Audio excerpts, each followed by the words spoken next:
Yavadi paschachadeshatarine vanchakaupatarupyascha kripa sindhu bhayevacha patitanam pavanebhyo vaishnavibhyo namo namaha. Jai Shri Krishna Chaitanya Prabhu Nityananda Shri Advaita Gadadhar Shri Vasadi Gaur Bhaktavinda. Hare Krishna Krishna Krishna Hare Hare, Hare Rama Rama Rama Hare Hare. So we're reading Nectar of Devotion, and we're on chapter number, 12, Further Aspects of Transcendental Service. And we're on the subheading, Observing Festivals Celebrating the Lord's Activities.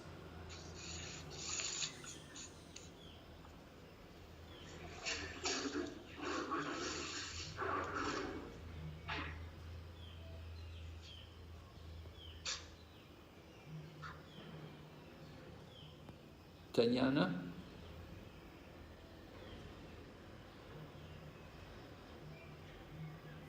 Haribol? Tanyana?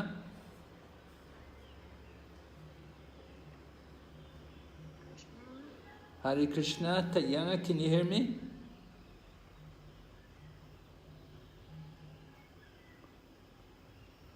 Oh. Преданный, пожалуйста, включите мне звук, не отключайте меня, пожалуйста. Спасибо. В Бхавишья Пуране так говорится об участии в различных церемониях во время празднеств, посвященных Дню явления Господа, и Дню Его рождения и другим Его трансцендентным деяниям. О мой Господь Джанардана Кришна, пожалуйста, позволь нам узнать, в какой день Твоя мать Деваки, Деви, родила Тебя. Если Ты соблаговолишь сообщить нам это, мы будем устраивать пышные торжества в этот день. О убийца Кеши, мы души, полностью предавшиеся Тебе, Твоих лотосных стоп, и единственное наше желание — доставить Тебе удовольствие своими празднествами. Эти слова из Бхавишья Пураны подтверждают, что участием в праздниках, связанных с Господом, преданный наверняка доставляет ему удовольствие. All right, so this is a quotation from Bhavishya Purana about the importance of observing the festivals of the Lord's appearance. Итак, это цитата из Бхавишья Пураны, которая говорит о важности проведения праздников в честь Господа.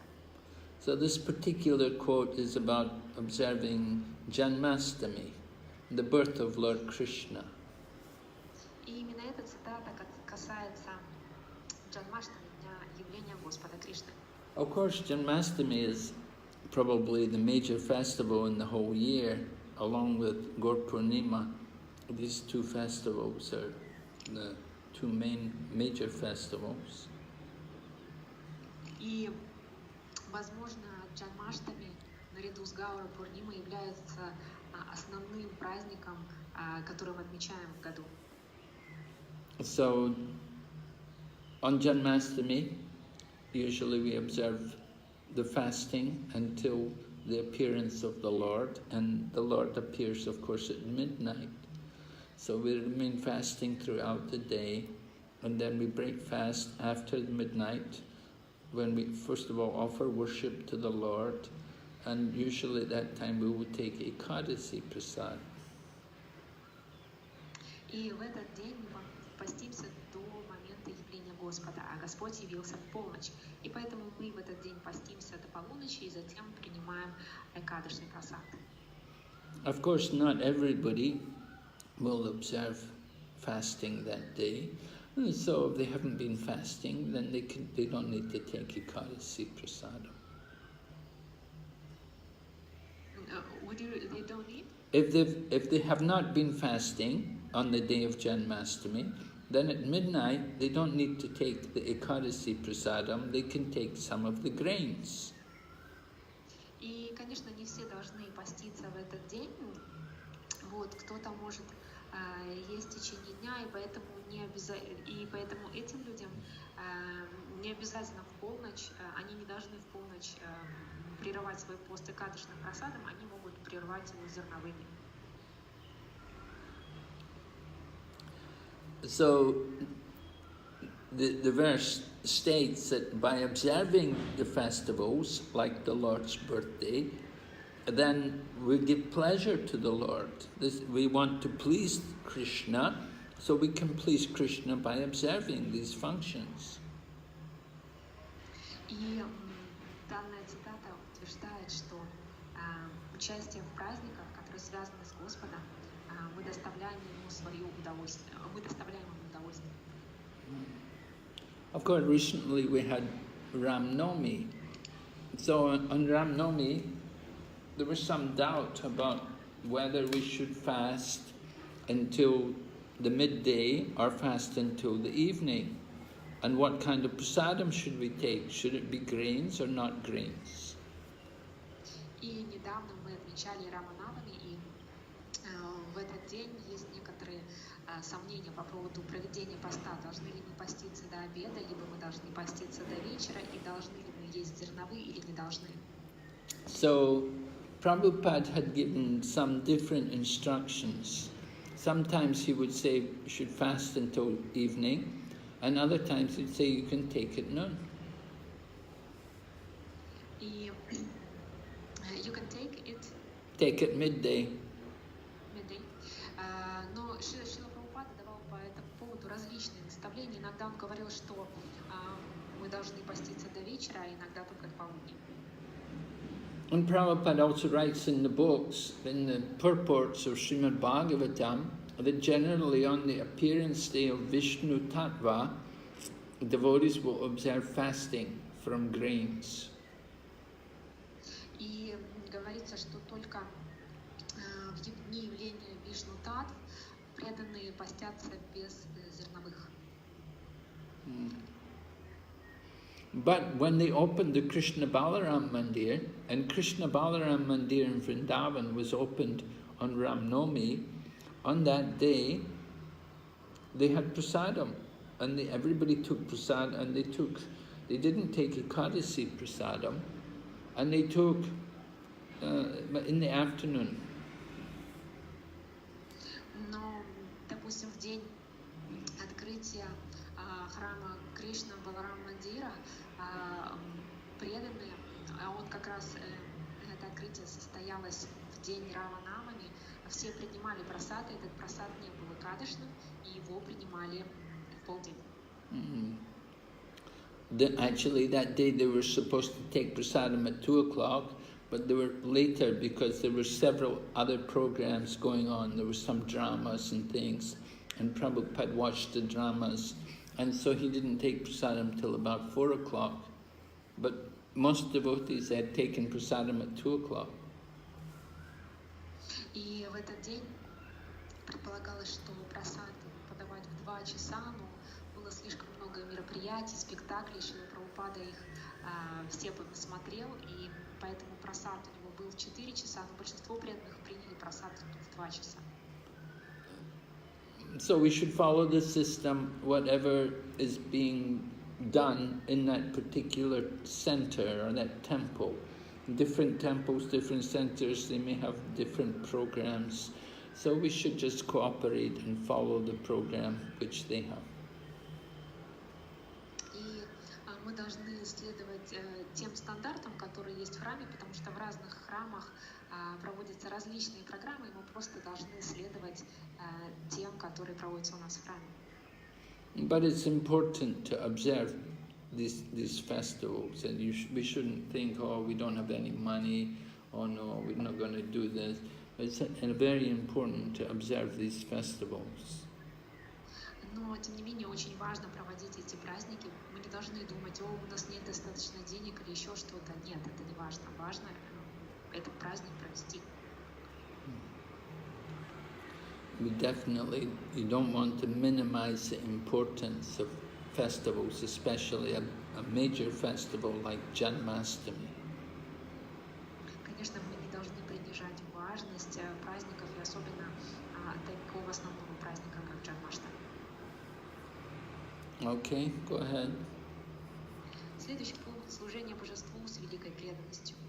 В Ади-Пуране сказано: человек, постоянно повторяющий святое имя и испытывающий трансцендентное наслаждение от занятий преданным служением, обязательно получит все возможности для преданного служения. Такой человек никогда не получает просто мукти, освобождение. Until the end. No, it's okay. Okay, so serving the deity, this is titled serving the deity with great devotion, but the quote actually doesn't speak about the deity. И этот пункт называется «Служение божеству с великой преданностью», но цитата на самом деле о божествах не говорит. The quote simply speaks about chanting the holy name and about taking pleasure in chanting the holy name. В цитате говорится о повторении святого имени и о том, что преданный испытывает наслаждение от чтения святых имен. And the quotation points out that one who's chanting the holy name, he doesn't just simply get mukti. He's not just simply going to get liberation, but he's going to get the ultimate benefit of devotional service, which is engagement in relation to Krishna in Goloka, like that. И в цитате подтверждается, что человек, который повторяет святое имя, он не получает просто мукти, он вовлекается в служение, в трансцендентном служении Господу. Go ahead. Мукти означает освобождение от материальной скверны. Человек, получивший освобождение, избавляется от необходимости вновь рождаться в материальном мире. Имперсоналисты хотят слиться с духовным бытием, чтобы прекратить индивидуальное существование. Но, как говорится в Шримад Бхагаватам, мукти — это всего лишь начало пути к нормальному состоянию. Нормальное состояние каждого живого существа — это преданное служение Господу. Из приведенного утверждения Ади-Пураны явствует, что преданному для полного удовлетворения достаточно одних занятий преданным служением. Он не стремится к освобождению от материальной обусловленной жизни в любой его форме. Иначе говоря, хотя и может показаться, что человек, занятый преданным служением, живет материальной жизнью, на самом деле это не так.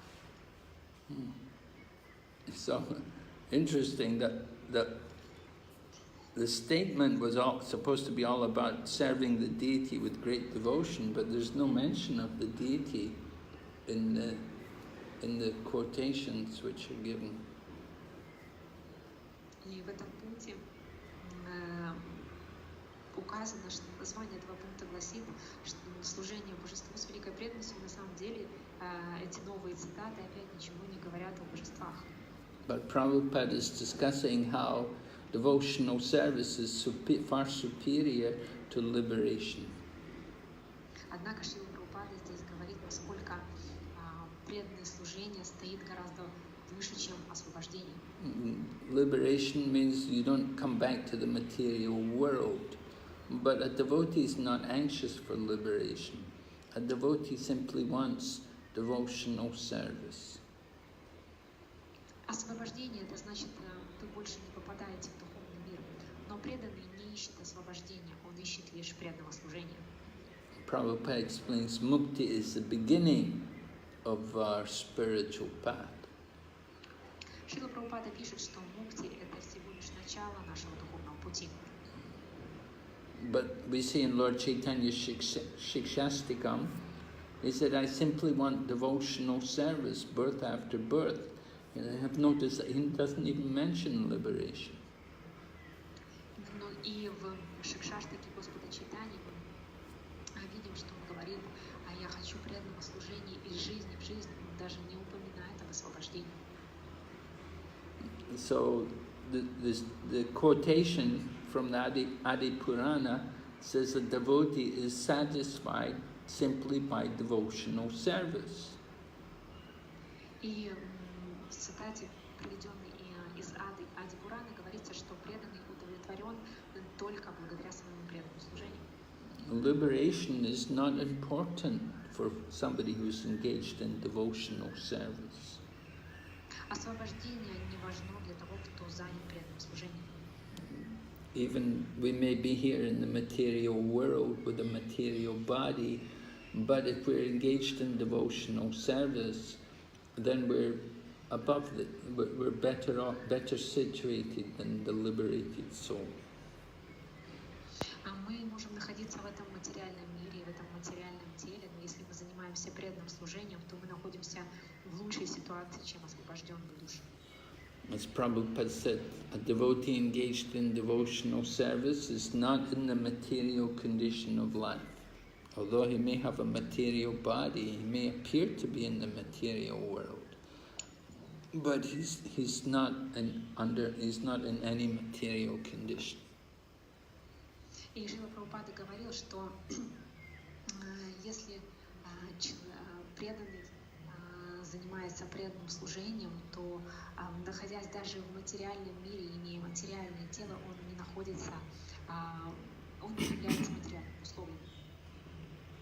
Go ahead.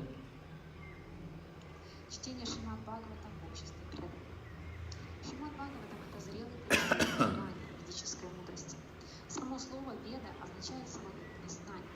В Шримад Бхагаватам совершенным образом изложено все необходимое человечеству знание. В ведических писаниях содержится знание о различных отраслях науки, в частности социологии, политике, медицине и военном искусстве. Все эти и другие науки в совершенстве описаны в Ведах. Духовное знание также излагается там в совершенстве. Шримад Бхагаватам считается зрелым плодом древа желания ведической литературы. Дерево ценится по плодам. Например, манговое дерево очень ценится, так как приносит манго, царь фруктов. Зрелый плод манго – самый ценный дар мангового дерева. Подобно этому Шримад Бхагаватам считается зрелым плодом древа Вед. И как созревший плод становится вкуснее, если его сначала коснется клюв попугая, шуки, так и Шримад Бхагаватам стал вкуснее от того, что мы получили его из трансцендентных уст Шукадевы Госвами. Okay, so the importance of reciting Srimad Bhagavatam among devotees is being discussed. Здесь обсуждается важность чтения Шримад Бхагаватам в обществе преданных. And Prabhupada, in his discussion of this point, he is paraphrasing the third verse of the Srimad Bhagavatam. И здесь Шрила Прабхупада перефразирует третий стих Шримад Бхагаватам. Right? There are three verses which are like a prelude to the whole Srimad Bhagavatam, written by Srila Vyasadeva. Есть три стиха, которые являются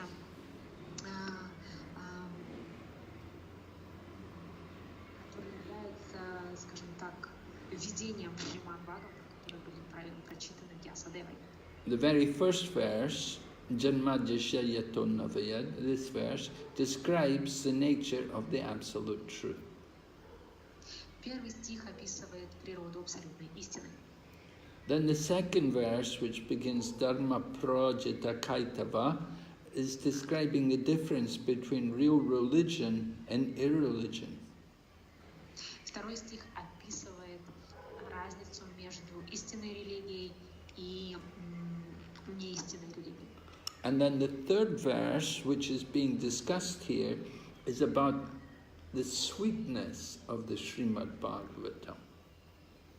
И третий стих, который как раз здесь и упомянут, говорит о сладости Шримад Бхагаватам. The verse says, Nigamakalpataror galatam palam shuka mukad amrita drava samyatam pibata bhagavatam rasamalayam mahuraho rashika bhuvi bhavukaha. Srila Vyasadeva has described the sweetness of the Srimad Bhagavatam by appealing to all men, relish this Srimad Bhagavatam, which is the mature fruit of the Vedic literature. И Шрила Вьясадева описывает сладость Шримад Бхагаватам, обращаясь ко всем людям, говоря: «О, вдумчивый человек, вкуси плод Шримад Бхагаватам, который является созревшим плодом всей ведической литературы». So the Vedic literature are like a tree, and it covers all different aspects. Prabhupada mentions about politics and medicine and military, military art, and so many different topics are there in the Vedas. И ведическая литература, подобно дереву, она охватывает очень много всевозможных различных тем, таких как политика, медицина, военное искусство и так далее. Шрила Прабхупада говорил об этом. And spiritual knowledge is given to us in the Srimad Bhagavatam. А духовное знание дает нам Шримад Бхагаватам. So the Vedas are like a tree, and the Srimad Bhagavatam is like the fruit of the tree. И поэтому Веды подобны дереву, а Шримад Бхагаватам — это плод этого дерева. The valuable thing from the tree is its fruit. И плоды являются самым ценным, что дает дерево. Here in India, we have many mango trees. And when the mangoes come on the tree, then the tree is very valuable because one tree will give many fruits. У нас здесь в Индии очень много манговых деревьев, и когда на них появляется манго, то дерево становится очень ценным. When there are no fruits, the tree is not very useful. You get some leaves, you get some dry wood, and you get some shelter maybe from the tree. But when it has fruits, it's much more valuable. Когда на дереве нет фруктов, в нем нет особой ценности, возможно, там есть листья, вы можете собрать с них какие-то сухие ветки или укрыться под их тенью, но если в нем нет фруктов, то нет особой ценности. And so, one of the most valuable fruits is the mango tree, because it takes some time for the tree to grow, and before you get some fruits, it takes some time. You don't get fruits immediately. И самыми ценными деревьями считаются деревья манго, поскольку им требуется какое-то время, чтобы они выросли, и затем на них появились плоды. То есть плоды на них не возникают мгновенно. So, when they do have fruits, then they will guard the tree. They will put people there, man with a dog, and they're going to camp there. And they're not going to leave the tree if it's got many fruits, because they know the tree is valuable. They want to take care. И когда на этих деревьях появляются плоды, то за ними начинают тщательно ухаживать, их как-то начинают охранять, приходят люди с собаками, потому что они знают, дерево обрело свою ценность, и поэтому о нем больше заботятся.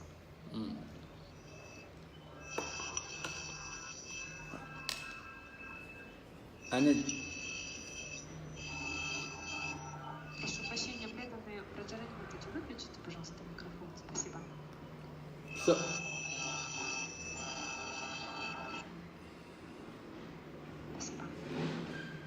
It said that the best fruit on the tree will be identified by the parrot. The parrot somehow has a special ability to detect what's the ripened fruit. And when there's a nice mango on the tree, the parrot will come and he will eat that fruit. И говорится, что у попугая есть лучшая способность выбирать самый зрелый плод манго на дереве. И когда манго созревают, попугай прилетает и клюет самое сладкое манго. Yeah, if you take a mango from the tree and you see it's already been pecked by the parrot, you know it must be a good fruit. И если вы, допустим, сорвали плод манго с дерева и вы видите, что он уже был,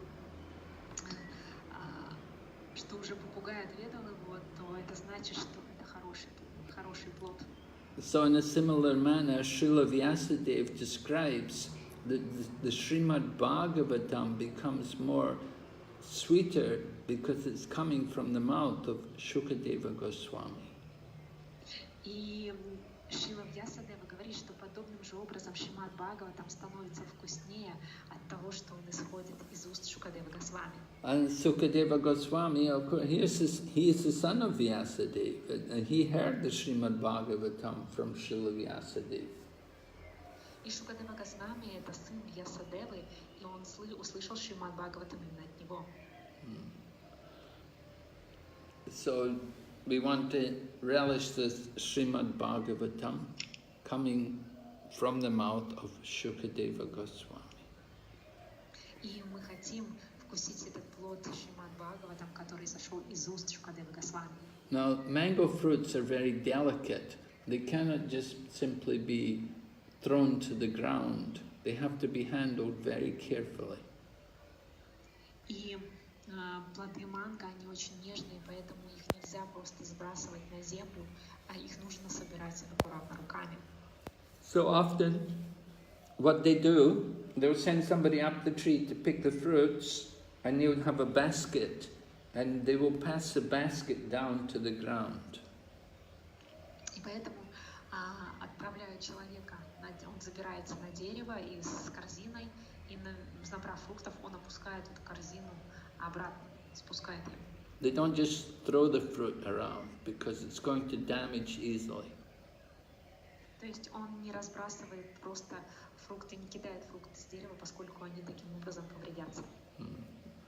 So the same way, the Srimad Bhagavatam is passed from the spiritual master to his disciple.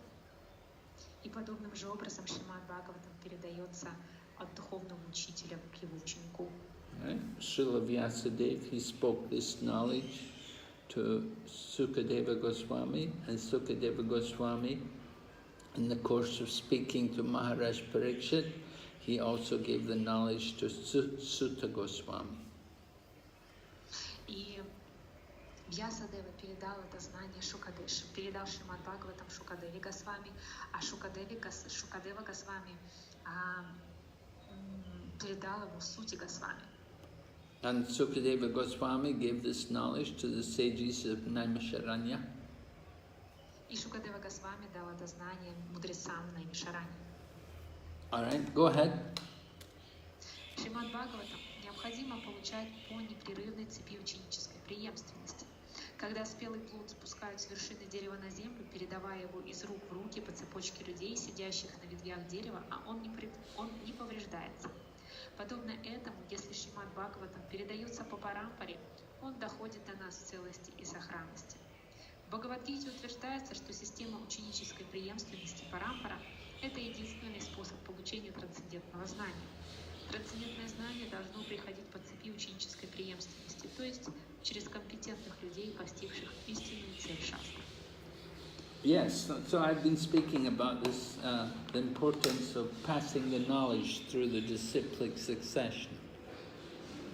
Да, я как раз об этом сейчас говорил, насколько важно передавать знания по цепи ученической преемственности. And this process is authorized, as stated in the Bhagavad Gita by Lord Krishna himself. И этот способ очень авторитетный, и он подтверждается в Господом Кришне в Бхагавад-гите. Lord Krishna describes imam vivishvate yogam proktavam mahamavyayam vivishvan manave praur manurikshvatave bravit evam parampara praptam imam rajashayo vidu thakaliniha mahata yoganashta parantapa. This is the first two verses of the 4th chapter of the Bhagavad Gita. Lord Krishna is giving us the history of the Bhagavad Gita.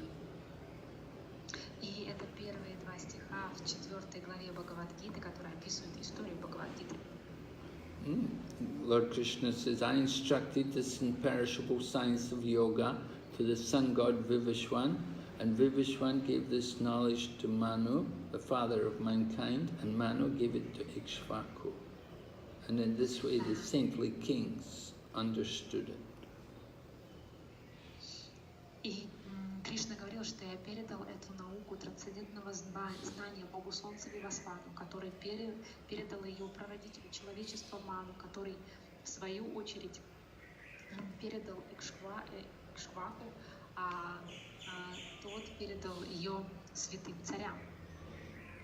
So we heard how the knowledge came to Ikshvaku, and then Ikshvaku gave it to the Rajarishis, the saintly kings. And the saintly kings, they were meant to distribute it to all of their citizens.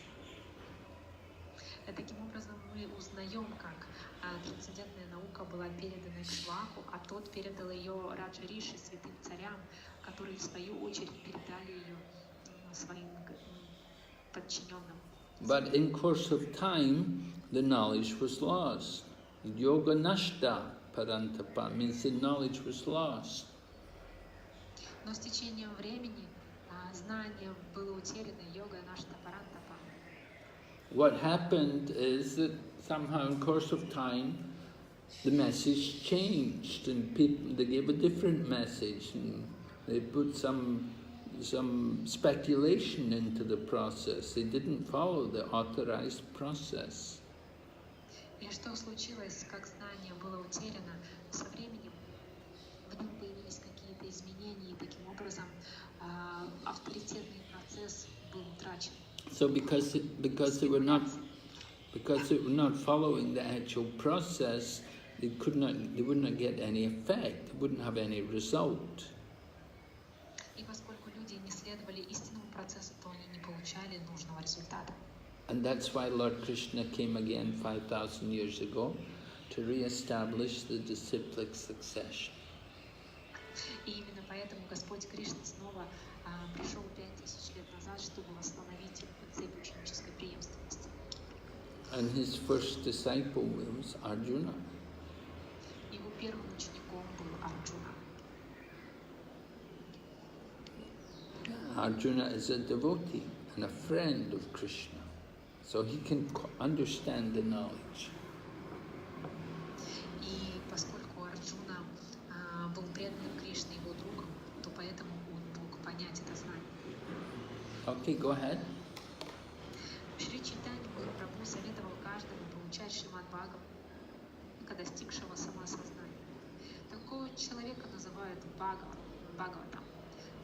Бхагавата означает то, что связано с личностью Бога, Бхагаваном. Поэтому преданных иногда называют Бхагаватами, и книгу, описывающую преданное служение Верховной Личности Бога, также называют Бхагаватом. По совету Шри Чайтаньи Махапрабху, чтобы ощутить истинный вкус Шримад Бхагаватам, нужно следовать наставлениям человека Бхагаватам. Шримад Бхагаватам доставляет наслаждение даже тем, кто уже достиг освобождения. Шукадева Госвами признался, что был освобожденной личностью уже в чреве матери, но великим преданным стал только после того, как вкусил сладость Шримад Бхагаватам. Таким образом, тот, кто хочет совершенствоваться в сознании Кришны, должен наслаждаться посланием Шримад Бхагаватам, слушая, как его объясняют авторитетные преданные. Okay, so Prabhupada is quoting an important instruction given by Lord Chaitanya Mahaprabhu. Здесь Шрила Прабхупада приводит важные наставления, которые дал Шри Чайтанья Махапрабху. Lord Chaitanya instructed devotees, Bhagavata Poridiye Bhagavata Stani, that if you want to understand Srimad Bhagavatam, you have to hear it from the mouth of a person who has understood Srimad Bhagavatam.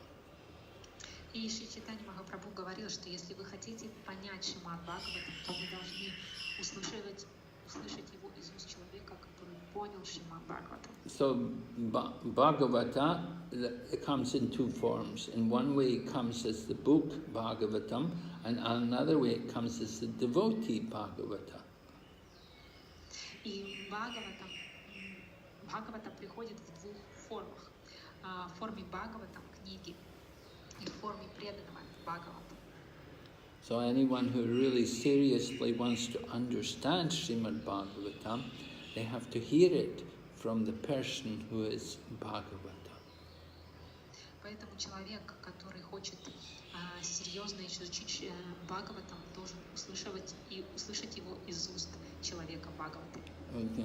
So this statement was made by Lord Chaitanya Mahaprabhu when he was residing in Jagannath Puri, because some Brahmana had come there and he wanted to understand Srimad Bhagavatam.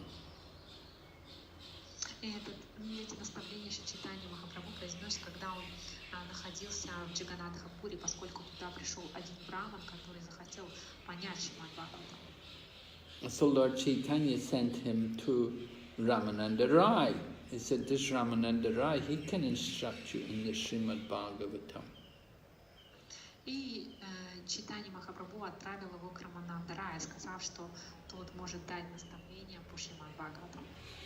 But this Brahmana thought, oh, Ramananda Rai, you know, he's just a householder, he's just a materialistic person. Can he really understand Bhagavatam?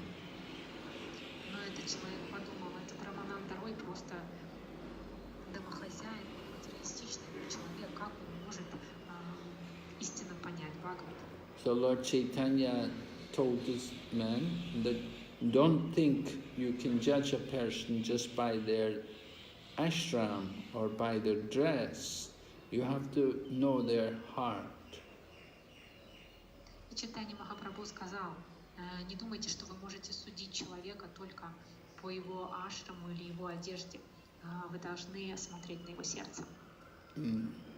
Don't think because somebody is in the renounced order of life that they must be very advanced.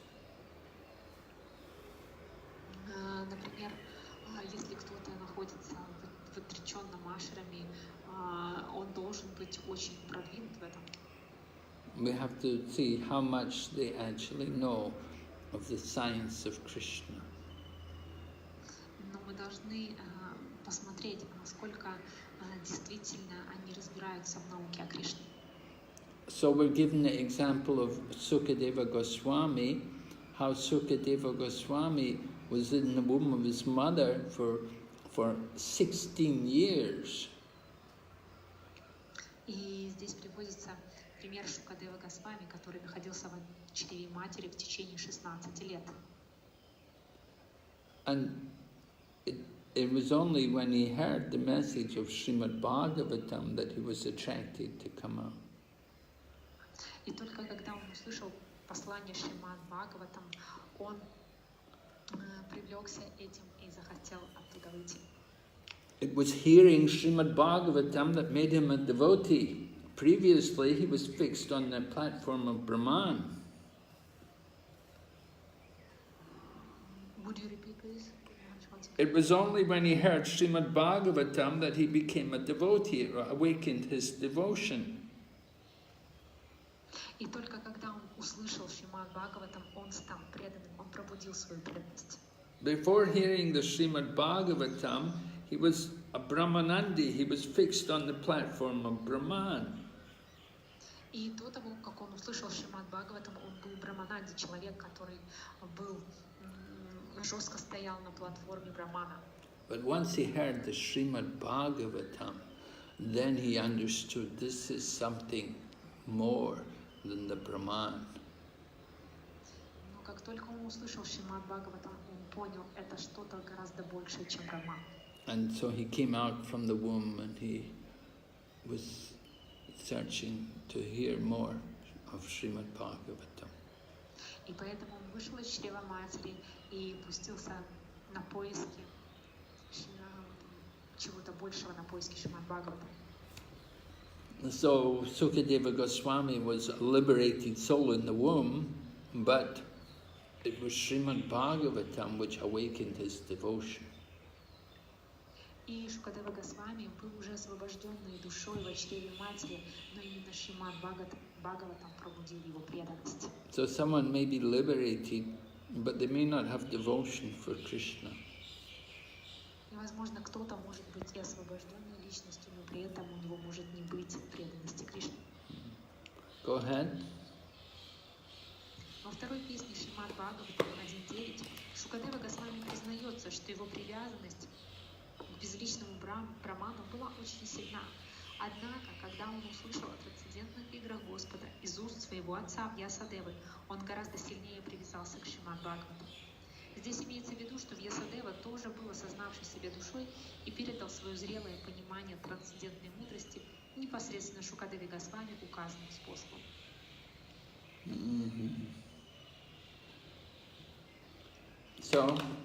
Sukadeva Goswami was on the platform of Brahman, but when he heard Srimad Bhagavatam, he was attracted to devotional service.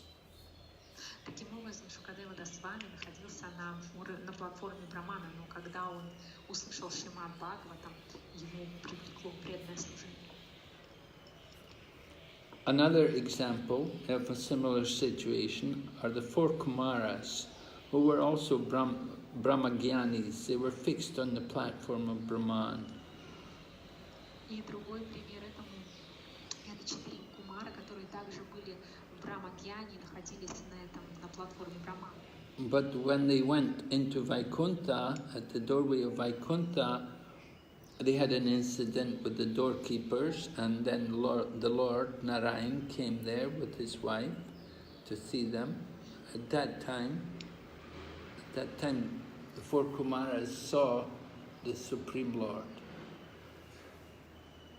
И случился инцидент в дверях духовного мира, когда 4 кумара подошли к ним, и они столкнулись с привратниками. И в этот момент туда также пришел Господь со своей спутницей, и 4 кумара увидели его. And then the aroma of the tulsi leaves, along with the sandalwood, which were on the lotus feet of the Lord, that aroma of the tulsi and the sandalwood entered into the nostrils of the 4 Kumaras and caused them to have a change of heart. И запах, который шел от листиков тулости и сандаловой пасты, которые были нанесены на лотосные стопы Господа, проник в ноздри 4 кумаров и изменил их сознание. However, for Sukadeva Goswami, his change of heart came about by hearing the Srimad Bhagavatam. Но что касается Шукадевы Госвами, то изменения в его сердце произошли благодаря слушанию Шримад Бхагаватам. So we are encouraged also to concentrate on hearing the message of Srimad Bhagavatam. Поэтому мы всех призываем к тому, чтобы вы сконцентрировались на слушании послания Шримад Бхагаватам. Srimad Bhagavatam is Srila Vyasadev's mature contribution of transcendental knowledge. И Шримад Бхагаватам — это зрелое трансцендентное знание, которое нам дал Вьясадева. Srila Vyasadeva had written many other books previously. He'd written all the 18 Puranas dealing with the different modes of nature, and he'd written the Mahabharata. И до этого Шрила Вьясадева написал также и другие произведения, которые Пураны, которые описывали Будду, материальную природу, и также он написал Махабхарату. But he had not found any real satisfaction, and although he'd written so many books. Но он так и не обрел истинного удовлетворения, хотя и написал столько книг. But then Narada Muni came to him, and Narada Muni instructed him that because you have not properly glorified the process of devotional service, so you don't feel any satisfaction. Но затем к нему пришел Нарада Муни и дал ему наставление о том, что поскольку ты не прославил процесс преданного служения, поэтому ты не получил никакого удовлетворения. So Sri Narada Muni instructed Srila Vyasadeva that you have to properly glorify devotional service, then you will feel satisfaction. Таким образом, Нарада Муни дал Вьясадеве наставление, что тот должным образом прославить преданное служение, и тогда он получит удовлетворение. All the other books which he'd written, they'd spoken something about devotional service, but they'd also spoken about karma yoga, jnana yoga, and astanga yoga. They'd spoken about all the other different paths. И хотя и в других книгах, его книгах также упоминалось преданное служение, но тем не менее там и описывалась и карма-йога, и дьяна-йога, и аштанга-йога, различные процессы.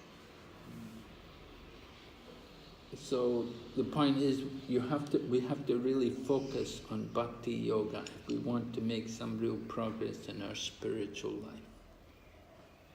И смысл в том, что мы должны сфокусироваться на бхакти-йоге, если мы хотим достичь какого-то действительно истинного процесса в нашей духовной жизни.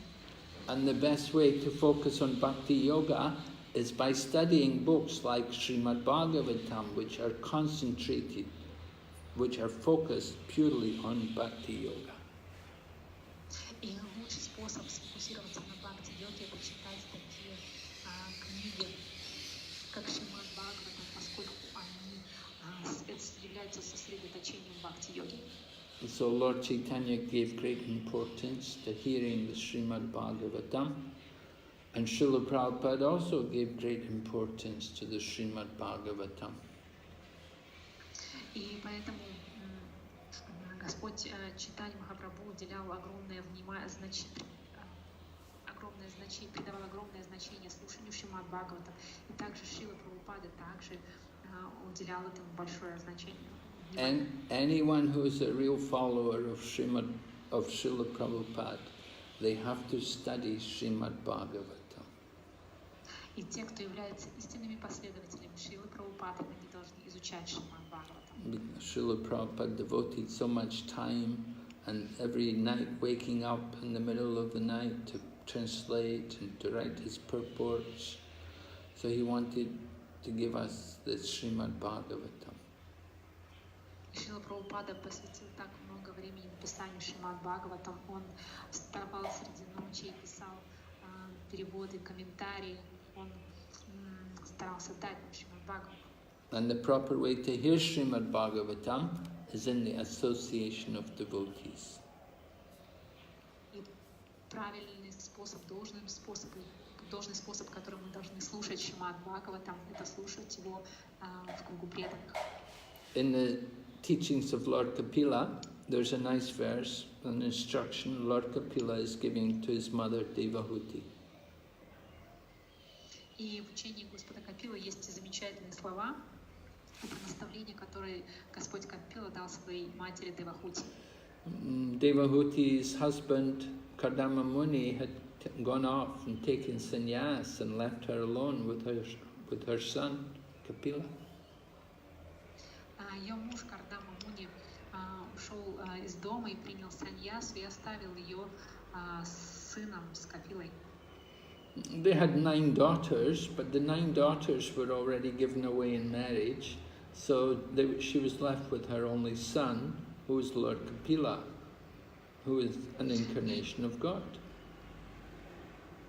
И у них было еще 9 дочерей, но все они уже были взрослыми и были выданы замуж, и таким образом она осталась одна вместе со своим сыном Капилой, который был воплощением Господа. So Devahuti had already been told by Lord Brahma that she would have a child who's an incarnation of God. So when the child came, she understood this is a very special child. So she took the opportunity to inquire from her son. И ей уже Господь Брахма сказал, что в качестве ее сына придет, ее сын будет воплощением самого Бога, и поэтому она, зная об этом, решила воспользоваться этой возможностью и задавать своему сыну вопросы. Of course, usually we think the mother's duty is to give instruction to the son and educate the son. But here we see Devahuti taking instruction from her son. Конечно, обычно мы знаем, что обязанностью матери является то, что она должна давать наставления своему сыну, должна обучать его, но здесь Девахути сама задает вопросы своему сыну. Devahuti was bewildered because, she spent a lot of time in the association of her great husband. He was a really great soul, a great powerful yogi. And they had travelled to many places. They'd gone up to Mount Meru, and they'd enjoyed and places where the demigods go. He did it by himself, always her.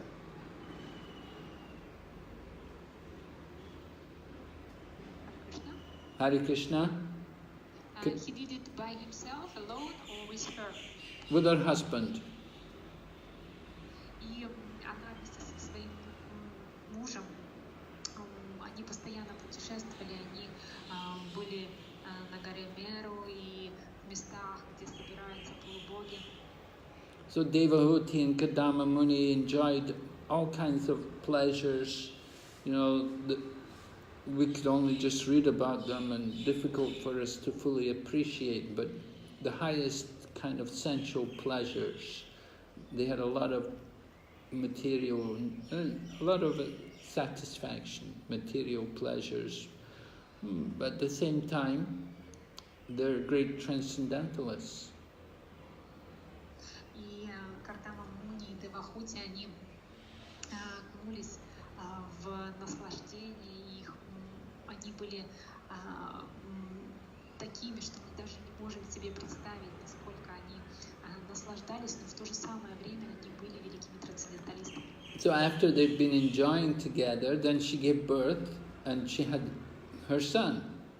And then Kadama Muni said, now I'm going. Now you have a son, I'm going.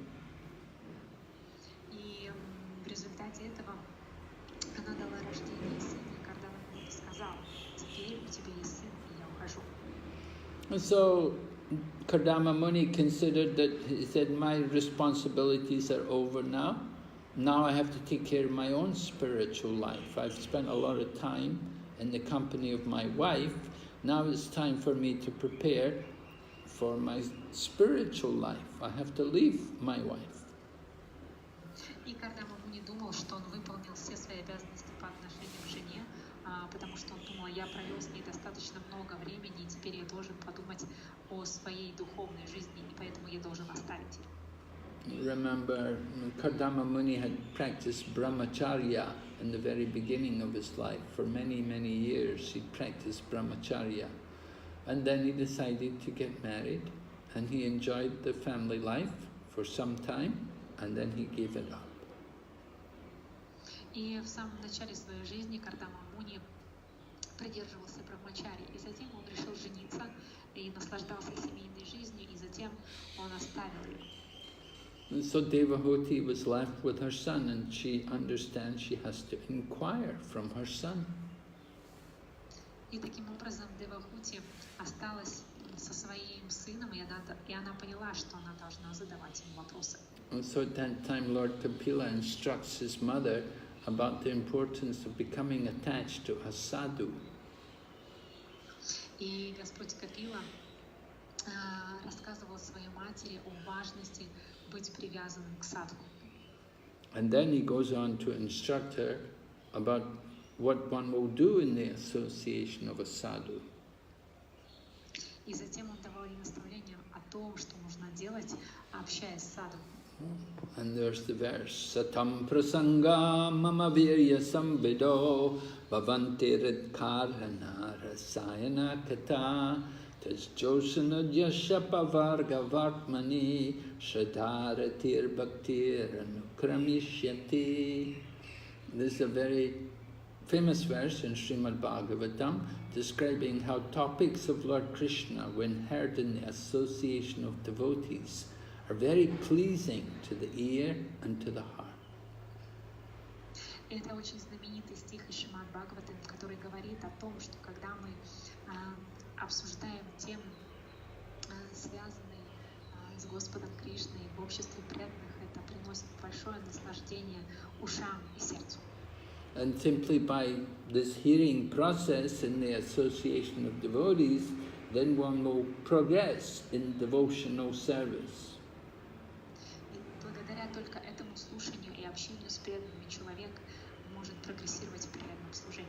Right, in the verses says, Shradhara tir bhaktir anukramishyati, that step by step one will come from the stage of attachment to the stage of bhava and to the stage of prema.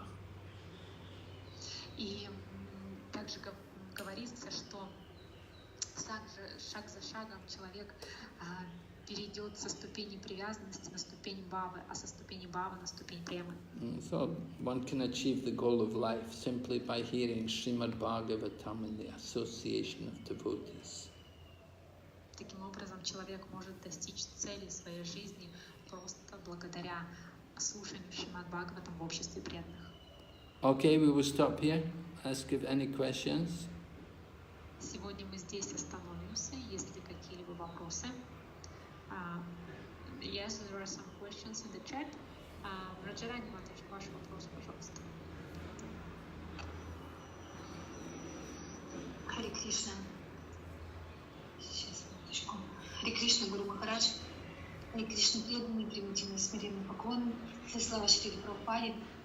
Шримад Бхагаватам — это спелый плод, и его передают бережно по парампаре. Когда слушаешь многих проповедников, учеников Шрилы Прабхупады или новых преданных, которые дают лекции в Майяпуре, у них катха у всех одинаковая, вдохновляющая на садану, Шрилу Прабхупаду, отречение, никчемность материального мира и так далее. Вопрос. А если у проповедника проповедь отличается от вышеописанной, имеет свой окрас, говорится то, чего нет в Бхагаватам, не упоминается имя Шрилы Прабхупады, не вдохновляет на садхану, духовный мир, значит, он не очистился от анарх, вносит гуны в проповедь, не достает руководства, ведь Бхагаватам оно вне гун. Спасибо. Hare Krishna, dear devotees and Guru Maharaj, all glories to Srila Prabhupada, please accept my humble obeisances. Srimad Bhagavatam is a ripe fruit and it's passed on carefully by parampara. And when we listen to many preachers who are disciples of Srila Prabhupada or new devotees who give lectures in Mayapur, they all have the same katha, inspiring sadhana, Srila Prabhupada, renunciation, and worthless of material world, and etc. And the question is, if a preacher's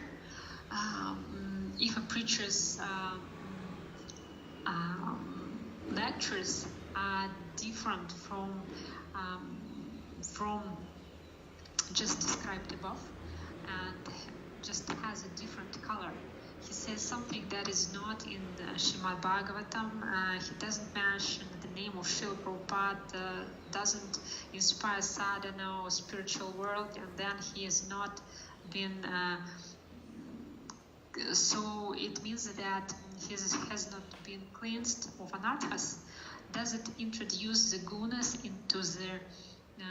into his preaching, or just it's maybe it's lacking of guidance? After all, the Bhagavatam is beyond the gunas. Thank you. Yes, it's definitely possible that our preaching could be influenced by the modes of nature. Конечно же, такое возможно, что проповедь может попадать под влияние гун материальной природы.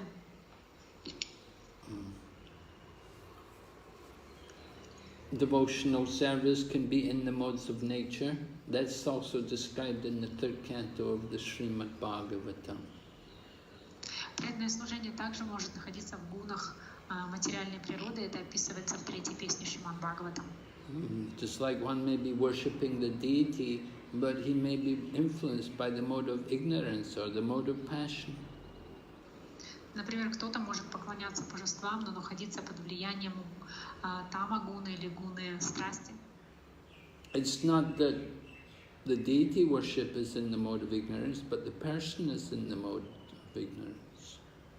Но это не значит, что поклонение божествам находится в гуне невежества. Это человек находится в этой гуне. So the same way a person is speaking Srimad Bhagavatam, Srimad Bhagavatam is always transcendental, but the person may not be transcendental. И то же самое происходит с человеком, который излагает Шримад Бхагаватам. Шримад Бхагаватам, он трансцендентен, а человек может быть нет. Therefore, Lord Chaitanya said, you have to hear Srimad Bhagavatam from the person Bhagavata. Именно и поэтому Господь Чайтанья говорит, что вы должны слушать Шримад Бхагаватам от человека Бхагавата. The person Bhagavata means somebody who's already they've transcended the modes of nature. They're no longer influenced by passion and ignorance. И человек Бхагавата означает, что он уже трансформировал гуны материальной природы, и он находится на трансцендентном уровне. Of course, they should try to present the message of the Srimad Bhagavatam in an attractive manner. Конечно же, они должны представлять послание Шримад Бхагаватам в очень привлекательном форме.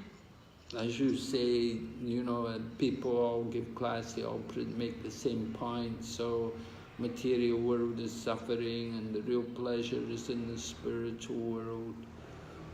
Yeah, there are some common points in the philosophy.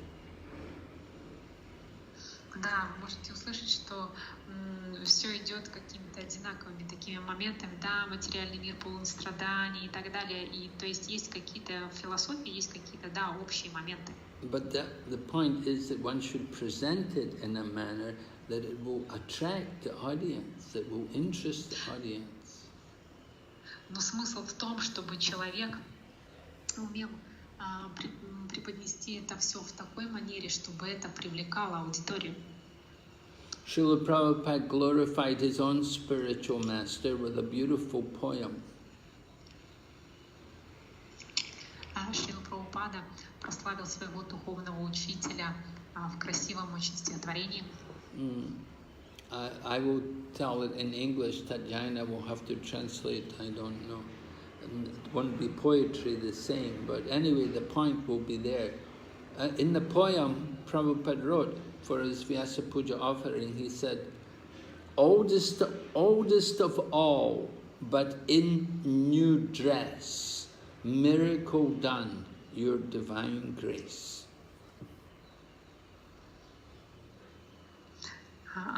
Oldest of all? The oldest of all. In other words, devotional service is something from the beginning of time. It's instructed to the heart of Lord Brahma. So the oldest of all, but in a new dress. Right? И Шрила Прабхупада преподнес этот стих на Vyasa Puja его духовного учителя. Он говорит, самое старейшее учение из всех, то есть, но в новом одеянии. То есть тот Шримад Бхагаватам, который был, это самое старейшее. So the idea is devotees should want to put the message in an attractive form. It should be like a new dress. Just like the child who has a new dress will look very nice in her new dress. И таким же образом смысл в том, что преданный должен уметь преподнести послание Шримад Бхагаватам очень привлекательным способом. Когда ребенок, например, надевает какую-то новую одежду, он выглядит очень привлекательно. So Srila Prabhupada saw that in his own spiritual master. И Шрила Прабхупада увидел это в своем духовном учителе. That this is that he saw his spiritual master giving, you know, what he was giving was not something new, but he made it look new by his presentation. То есть Шрила Прабхупада не давал ничего нового, но он сделал все таким образом, что это выглядело по-новому благодаря тому, как он это преподносил. But you should also understand that it's not the duty of the speaker to simply give pleasure to the audience. Но вы должны просто понять, что обязанностью лектора не является просто принести удовольствие аудитории. We get some people give classes and it's all jokes from the beginning to the end. Есть люди, которые дают лекции, они шутят с самого начала до конца лекции. So people are listening and laughing, oh, ha, ha, oh, very funny, oh, and they're having a good laugh. И люди тогда смеются, о, как смешно, здорово, повеселились, посмеялись. But they don't learn anything, they don't change. Но в результате этого они ничему не научились, они не поменялись. So Srimad Bhagavatam class is not just some entertainment, but it's education. И Шримад Бхагаватам, лекция по Шримад Бхагаватам — это не какое-то развлечение, это образование. And sometimes education can be painful for us. И иногда образование может быть очень болезненным для нас. We may not like what we're being educated in. Нам может не нравиться то, чему нас обучают. But that doesn't mean the speaker should change the subject matter. Но это не значит, что лектор должен менять предмет обсуждений. If you are hearing something you don't like, that's actually good for you. Если вы слушаете то, что вам не нравится, на самом деле это хорошо для вас. So the speaker has presented something which is very important and which will help you to improve your mind, your mindset and your proper attitude. Это значит, что лектор говорит что-то очень важное, что поможет вам изменить ваше отношение и состояние вашего ума. The speaker of Srimad Bhagavatam is not just some comedian, just making jokes. И тот, кто рассказывает Шримад Бхагаватам, это не какой-то комедиант, который просто рассказывает шутки. But it's meant to give the real message of the Bhagavatam. Он дает истинное послание Шримад Бхагаватам. We see this in the Bhagavad Gita. We see Krishna instructing Arjuna. We see after Arjuna surrenders to him, then Krishna immediately chastises him. И мы видим это в Бхагавад-гите, когда Арджуна предается ему, то Кришна тут же начинает его критиковать. Krishna tells Arjuna, oh, you're speaking such nice words, Arjuna. You're lamenting, you're feeling sorry for everyone. But he said, your mourning, your lamentation is not worthy of grief. What you're making all the noise about is not worth it. И он говорит: о, Арджуна, ты скорбишь, ты хочешь перед всеми извиниться, но на самом деле вся твоя скорбь — это не что иное, как скупость. Okay.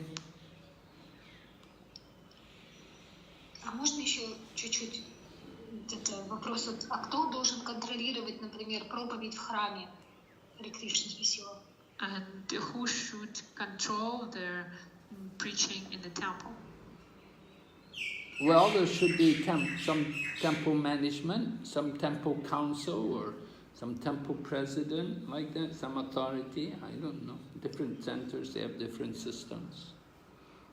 Но это должен быть какой-то, допустим, управление в храме, либо какой-то совет храма, либо президент храма. То есть в разных храмах это все происходит по-разному, я не знаю. То есть какой-то авторитет, какое-то руководство. Но проповедь должна контролироваться, да? So the preaching should be under control. Huh? So the preaching should be controlled. Well, of course. Да, конечно. Don't just let anybody sit on the Vyasasana. То есть не нужно позволять любому садиться на Вьясасану.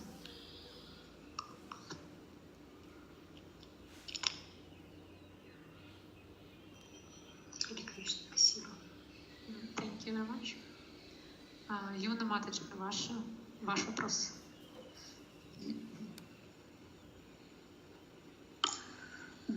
Харе Кришна, Гуру Махараджи, дорогие преданные, примите мои смиренные поклоны, вся слава Шриле Прабхупаде.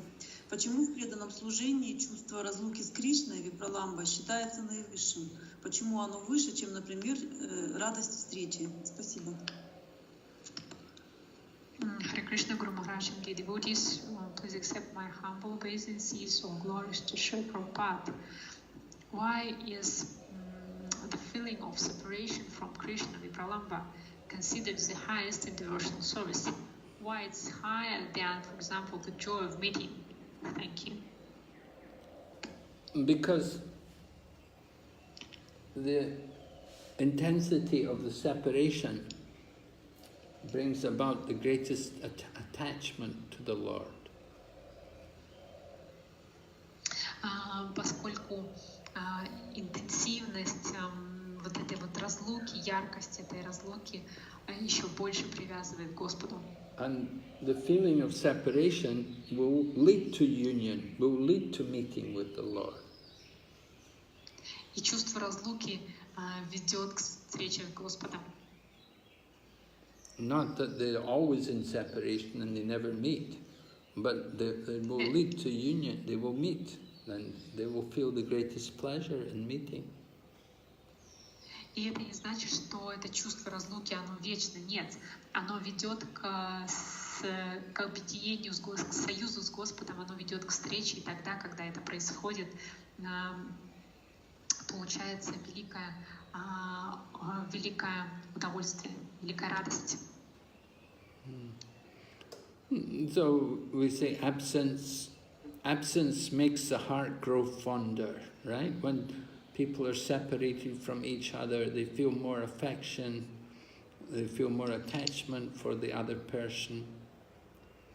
But when they see them all the time, then they don't always appreciate them. И, например, когда люди находятся в разлуке, то они чувствуют друг другу больше привязанности, больше нежности, но когда они постоянно находятся рядом, то это все уходит. So it's necessary. There should be union, there should be meeting. If they don't meet, if they never meet, then they'll give up the relationship.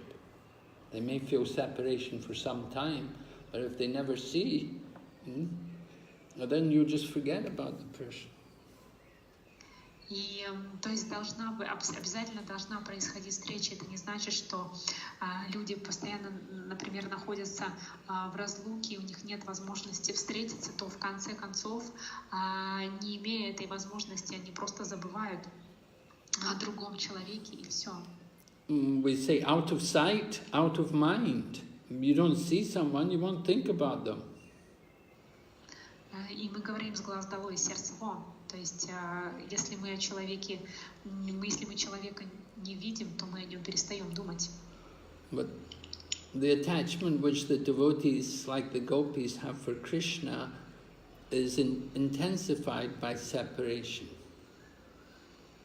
И та разлука, которую испытывают преданные, как гопи испытывают Кришне, она лишь усиливает эту привязанность. The gopis become more and more anxious to be with Krishna. И гопи все больше и больше переполняются желанием встретиться с Кришной. And when they finally get the opportunity to meet with Krishna, then they feel the greatest pleasure. И когда они в конце концов обретают эту возможность встретиться с Кришной, то они испытывают величайшее наслаждение.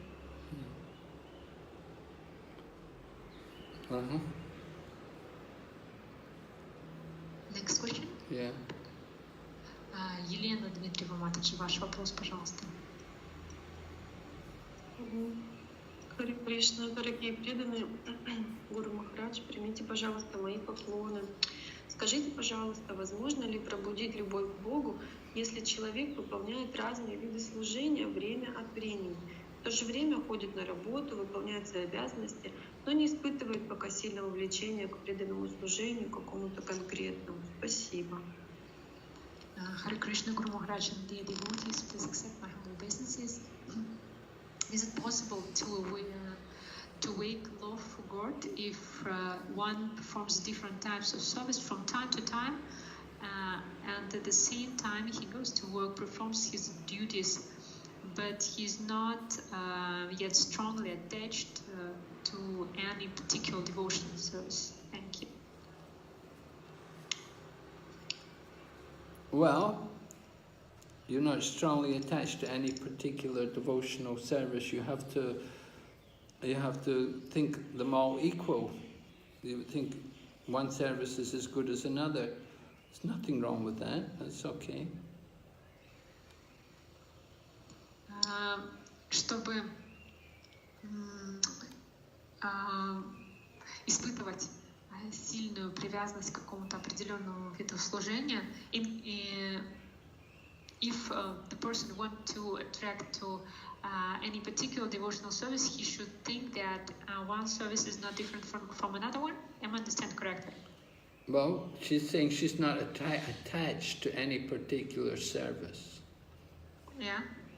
So, okay, that's all right. You don't, but you should be attached to service. That's the main point. It doesn't matter what kind of service it is, but you should be attached to the mode of service to Krishna. То есть вы сказали, что не испытываете пока привязанность к какому-то конкретному виду преданного служения, но в этом нет ничего страшного. То есть смысл в том, чтобы в принципе быть привязанным к служению как таковому, к самому принципу. Yeah, we want to develop love of God. We have to have love of God means that we're very attached to devotional service. И мы хотим развить любовь к Господу, а это значит, что мы очень хотим развить большую привязанность к служению Ему. So there has to be constant engagement in some kind of service.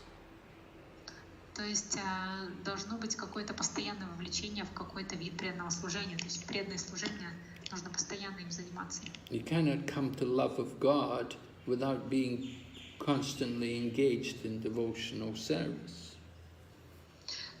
Любовь к Богу не появится, если человек не будет постоянно заниматься преданным служением.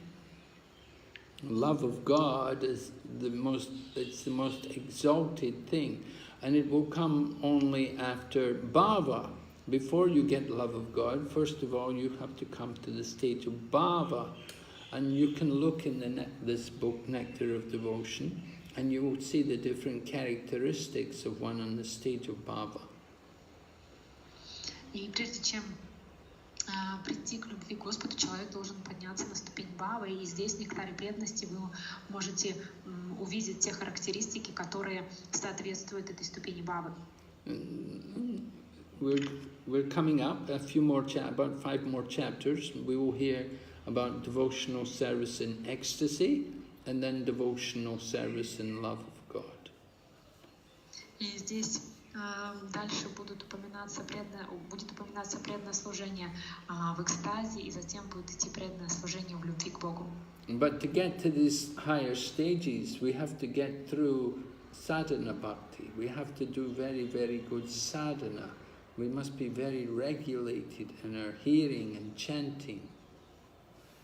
Но чтобы дойти до этих ступеней, мы должны сначала пройти ступень садханы. То есть мы должны быть очень регулярны в своем слушании и воспевании. We have to have a strong taste for hearing and chanting. We have to be very eager for devotional service. У нас должен быть очень сильный, очень большой вкус к слушанию и воспеванию. Мы должны гореть желанием заниматься преданным служением. We're eager to come and see the deities and to fall on the ground and offer our obeisances at the lotus feet of the deities. И мы должны гореть желанием служить божествам, подходить к ним, склоняться перед ними и служить их лотосным стопам. We're eager to hear scriptures and to have discussions on the Shastra. Мы должны гореть желанием слушать священные писания и обсуждать шастры. We don't think, oh, this man, he's speaking again. I heard his classes before. He says the same things every time. Мы не должны думать, о, этот человек опять говорит то же самое, он каждый раз говорит одно и то же.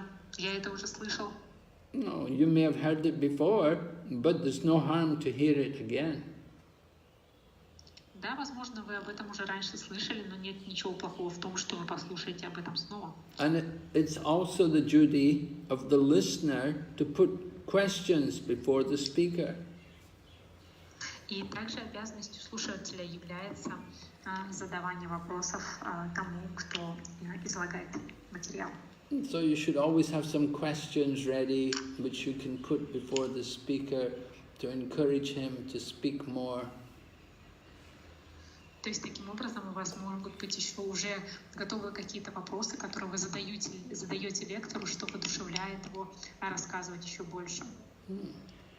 He may have given a class which you've heard similar before, but it doesn't stop you asking questions about some other things.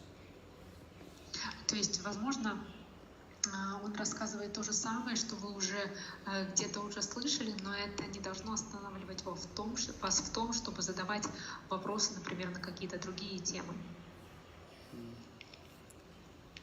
Okay. Next question. Александр Прабу, ваш вопрос.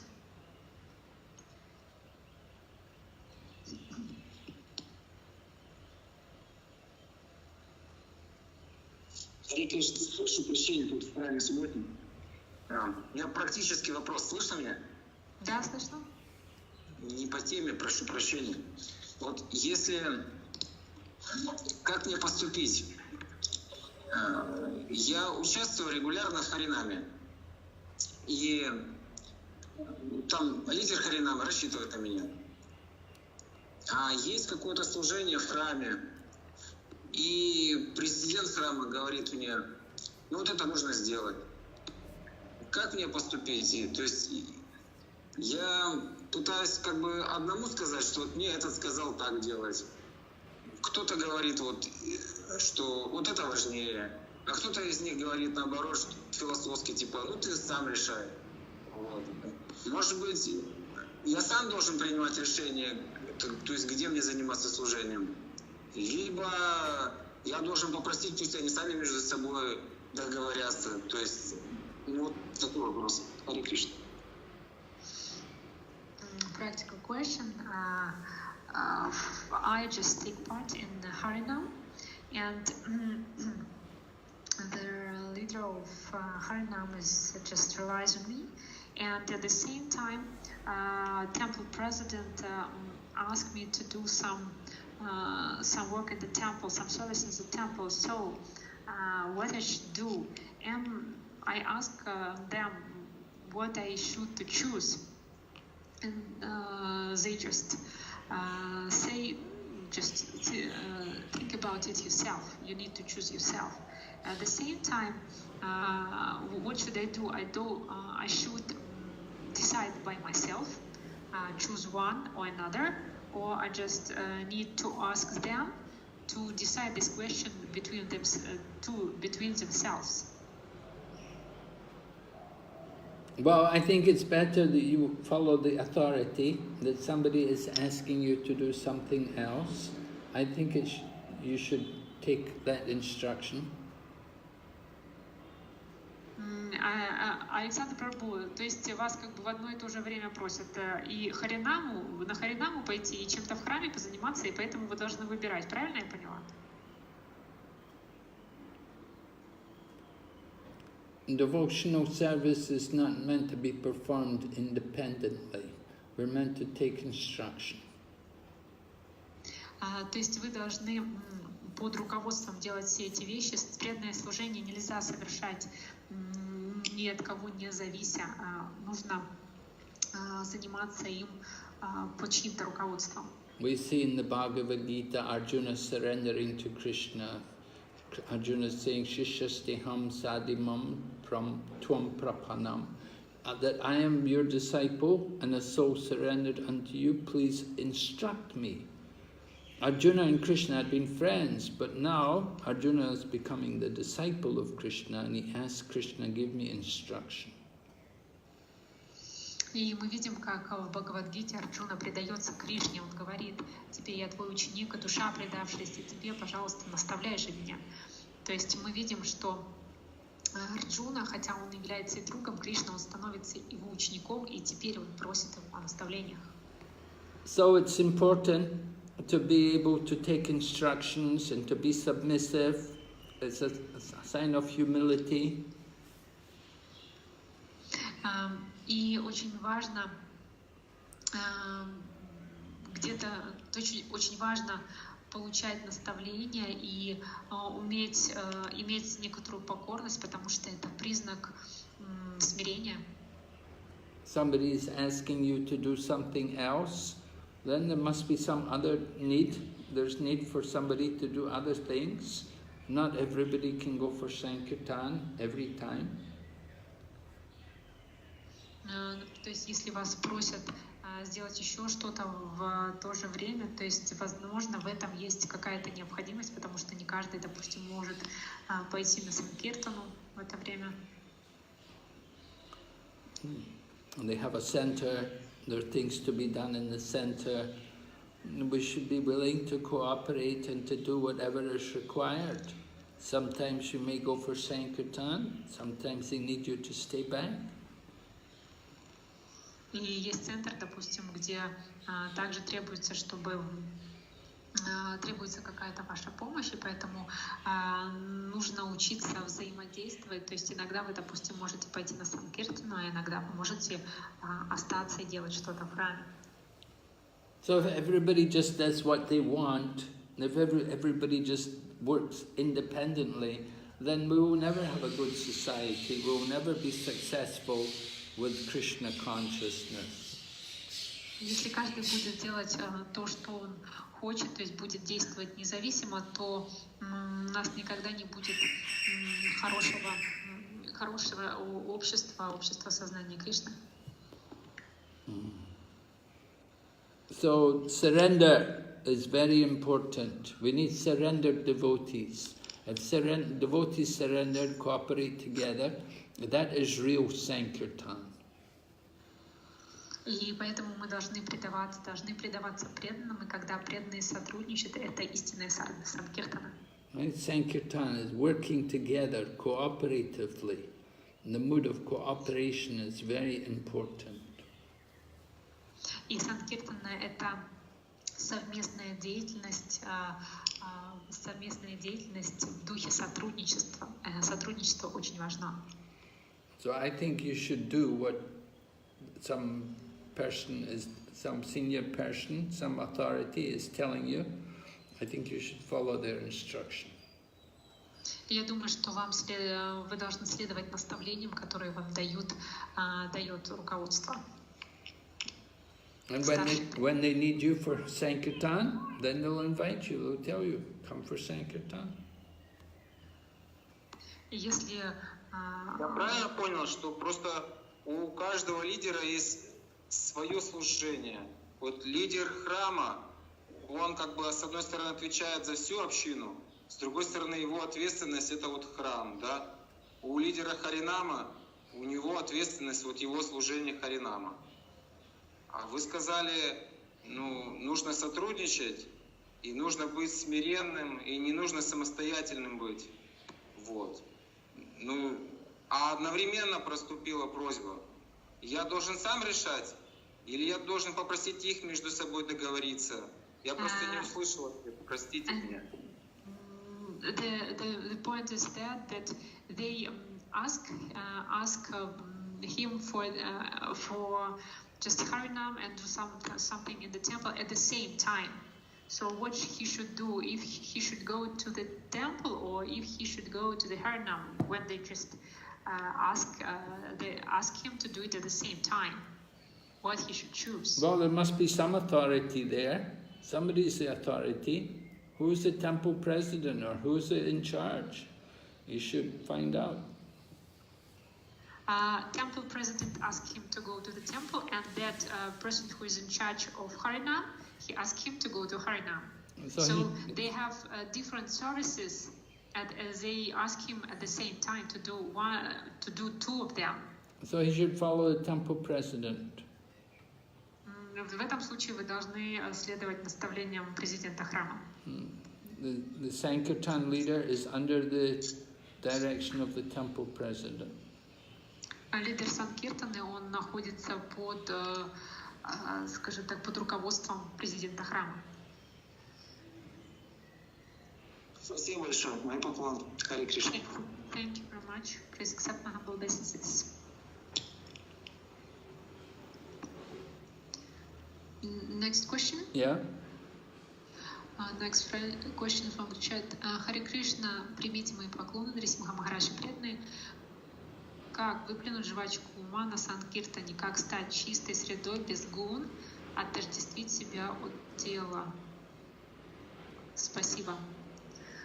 Харе Кришна, Гуру Махарадж, Харе Кришна, Нарисимха Махарадж and dear devotees, how to spit out the gum of the mind of Sankirtan, how to become the pure environment without any guns, without any gunas, to identify yourself that you're not a body. Thank you. Well, simply by intensifying our devotional service, beginning with hearing and chanting the glories of Krishna.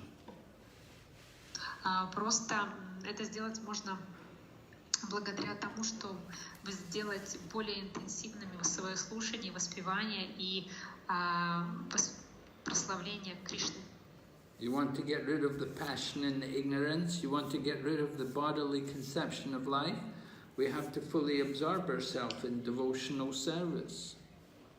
Если мы хотим избавиться от гуны невежества и погрузиться в преданное служение и погрузиться целиком в преданное служение, то мы должны себя полностью задействовать в преданном служении. So hearing and chanting is very important. You may like to even go out on Sankirtan and do book distribution.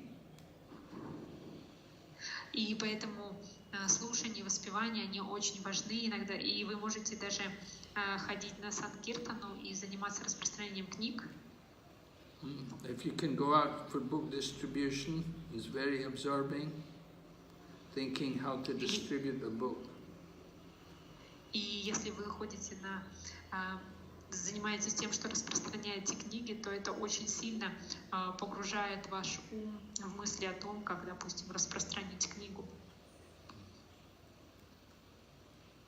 Okay, next question. Next question. Юна Матаджи, пожалуйста. Спасибо. Харе Кришна, примите мои поклоны. Почему некоторые преданные, находясь много лет в сознании Кришны, так и не обретают вкуса к чтению Шримад Бхагаватам? Это значит, что они выбирают несоответствующее общение, или это обусловлено их анартхами? Спасибо. Харе Кришна, Гуру Махарадж. The question is, why is some devotees who have been in Krishna consciousness for many years never get a taste for reading Srimad Bhagavatam? Does it mean that they choose an appropriate association, or is it due to their anarthas? Thank you. Well, they may never really try to read Srimad Bhagavatam. They may never give a lot of time to hearing and reading Srimad Bhagavatam. So they never get a taste for it. Возможно, они никогда по-настоящему не погружались в чтение Шримад Бхагаватам, не посвящали этому достаточно времени, поэтому, возможно, у них нет вкуса к чтению Шримад Бхагаватам. You want to get a taste for Srimad Bhagavatam, you have to spend some time reading and hearing and studying Srimad Bhagavatam. Если вы хотите получить вкус к Шримад Бхагаватам, то вы должны быть готовы, чтобы потратить какое-то время на то, чтобы слушать, читать и обдумывать. So we have some good courses in ISKCON. You know, we have the Bhakti Shastri for studying the Bhagavad Gita, and then we have also Srimad Bhagavatam. We study at the Bhakti Vaibhav. They study the first 6 cantos of Srimad Bhagavatam. It's a very good way to develop a taste for Srimad Bhagavatam. Но у нас в Искон есть специальные курсы, например, Бхакти Шастра, где мы изучаем Бхагавад-гиту, и Бхакти Вайбхава, где изучаются первые 6 песен Шримад Бхагаватам. Это как раз хорошая возможность развить вкус к Шримад Бхагаватам.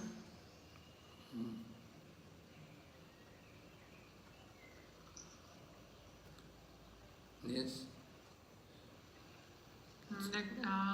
Next question. Yeah. Елена Матаджи, ваш вопрос, Дмитриева.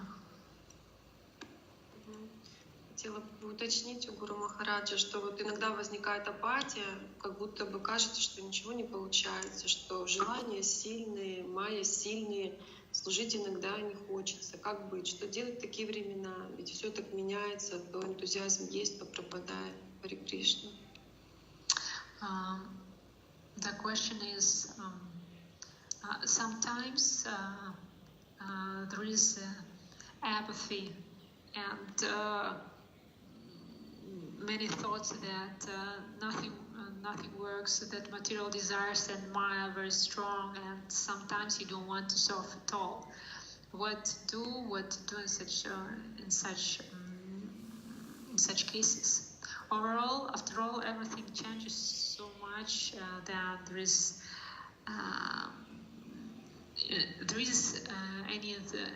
some enthusiasm, and sometimes it disappears. Yes, and so you have to find the enthusiasm again.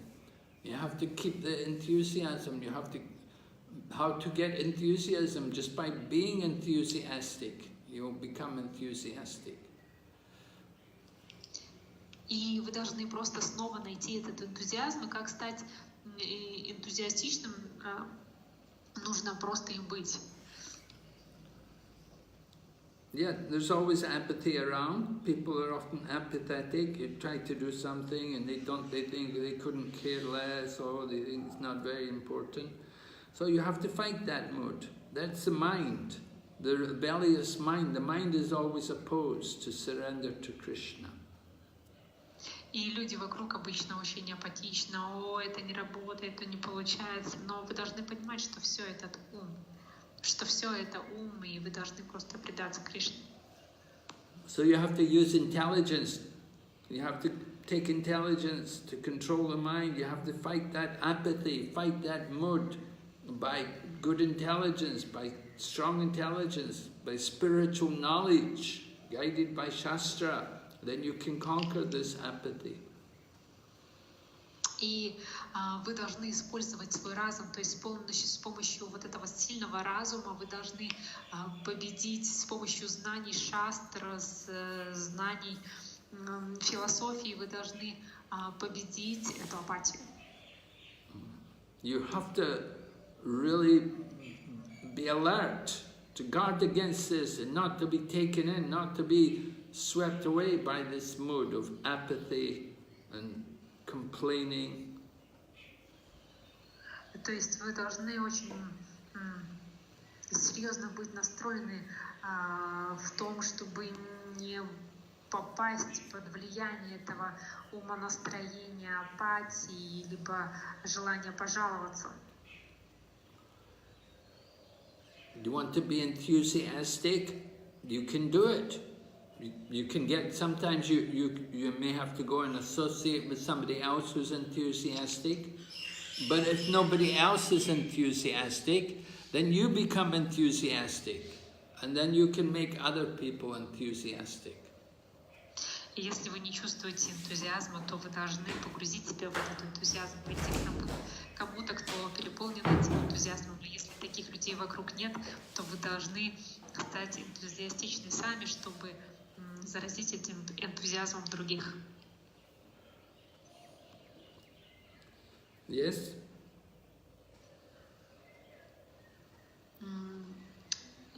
Next question. There is no more. One question. One more question.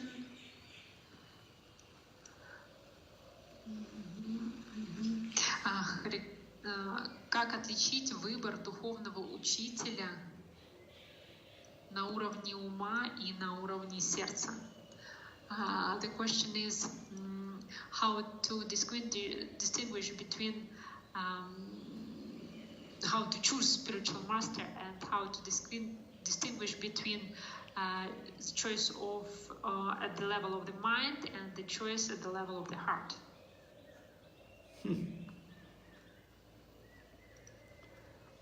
Well, you're supposed to choose a spiritual master not by the mind or the heart. You're supposed to choose a spiritual master by the ear. И вы не должны выбирать духовного учителя ни на уровне ума, ни на уровне сердца. Вы должны выбирать его ушами. You have to. We're supposed to hear from that person, and we're supposed to put questions before him, and be convinced that this person is the person who's going to help me. То есть предполагается, что мы должны слушать этого человека и задавать ему вопросы и убедиться в том, что именно этот человек, он может помочь мне. That I'm ready to surrender myself to him and follow his instructions. И понимать, что я готов предаться ему и следовать его наставлениям.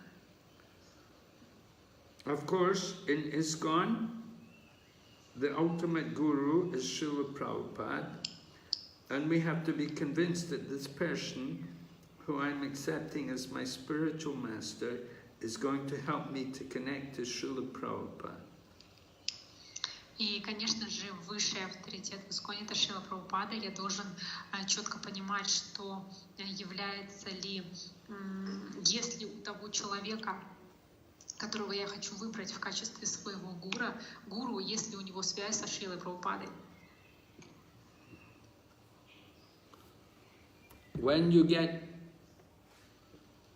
When you spend time with the spiritual master, then you have the opportunity, when you spend time with the senior devotees, you have the opportunity to put questions to them and to understand more about their mood and their particular mission and how their instructions are guiding you, and you should feel that this person is actually helping me to connect more closely to Srila Prabhupada and Srila Prabhupada's society and his mission.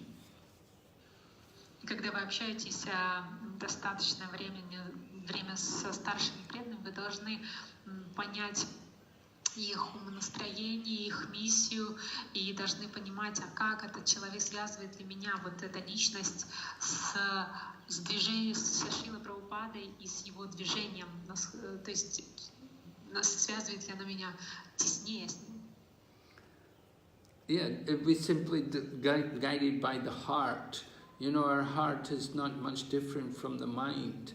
You say the mind, and then you say the heart. But the heart and the mind can be the same thing. Our mind can be also the same as the heart, influenced.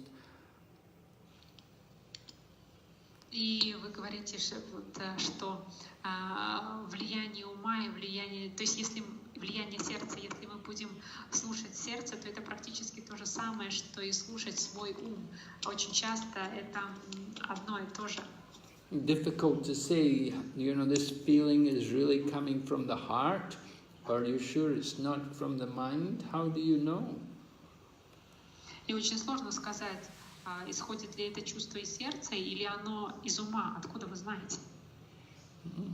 So it's a very sensitive thing. You have to be very careful. Selecting the spiritual master, you need to pray to Krishna, and you need to really be very careful in selecting the spiritual master. Don't be impulsive, but hear and put questions. Поэтому вы должны очень тщательно выбирать духовного учителя, очень внимательно, не будьте импульсивны в этом вопросе, но вы должны слушать и задавать вопросы. And you should be convinced. You should be convinced that this person is going to help me to connect closely to Prabhupada and to become Krishna conscious. и вы должны быть убеждены в том, что этот человек меня свяжет тесно со Шрилой Прабхупадой и поможет мне стать еще более сознающим Кришну. It's an important point, and it's a difficult point to actually apply. Это очень важный момент и, пожалуй, самый сложный. You know, we're all sentimental, we have our different thoughts, sometimes also we don't have a lot of choices about accepting a spiritual master. Мы очень такие сентиментальные существа, и иногда у нас есть, когда мы выбираем духовного учителя, перед нами достаточно широкий выбор. But the main point is to understand the need to connect to Srila Prabhupada. Но основное, что нужно понять, это то, что этот человек должен связываться с Шрилой Прабхупадой. And not only Srila Prabhupada, but by connecting to Srila Prabhupada, then we connect to the whole Gaudiya Vaishnava Sampradaya. И не только соединять со Шрилой Прабхупадой, но благодаря этой связи с Прабхупадой соединять со всей Гаудия Вайшнавской Сампрадай. So we have to be philosophical also. We have to understand this process of initiation clearly. То есть мы должны быть достаточно философски подкованы, то есть мы должны очень четко понимать этот процесс инициации. Taking us back to Godhead is not work only of just only the Diksha Guru. There are other people who can also take us back to Godhead. И чтобы вернуть нас обратно к Богу, это не только работа духовного учителя, там также в ней принимают участие и другие люди. So Srila Prabhupada is the Shiksha Guru for all the devotees in the society. То есть Шрила Прабхупада является Шикша-гуру для всех преданных и для всего общества. And we should be convinced that Prabhupada's Shiksha will definitely take us back to God. И мы должны быть убеждены, что Шикша Шрила Прабхупады, несомненно, приведет нас к Богу. That person, this guru, that guru, but ultimately Prabhupada is the main guru, and he's the real factor to take us back to Godhead. Этот человек, другой человек, этот гуру, тот гуру, но в конце концов Шрила Прабхупада приведет нас к Богу, потому что он больше всех компетентен в этом. So yeah, you need a guru, you need to take initiation, and you have to understand the need or the purpose of initiation, and that is to connect us to the disciplic succession, and that will connect us to Krishna. Да, вы получаете инициацию, но вы должны понимать цель этого процесса посвящения, и она заключается в том, чтобы соединить нас с цепью ученической преемственности и в конце концов соединить нас с Кришной. All right? No more questions? No more questions in the chat? Татьяна, Да? можно я уточню? Я хотела спросить. Вот сейчас очень много разного обучения проводится в нашем обществе, и иногда не знаешь, что выбрать. Например, есть обучение по бхакти-шастре, да? Есть обучение в школе Санкиртаны.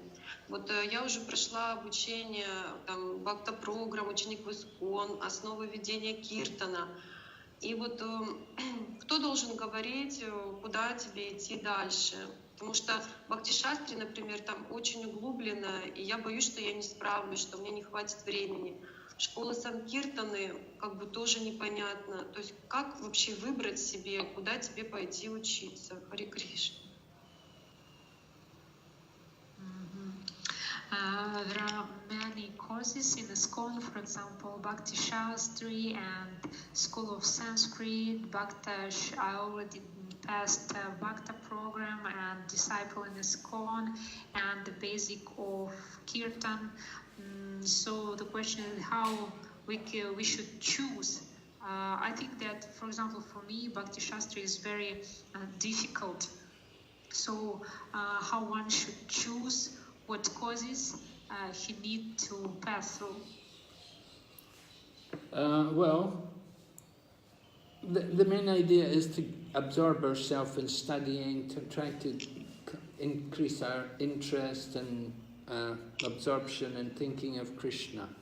So if you feel the Bhakti Shastra is too difficult, then find some other course which you think will be more suitable for you.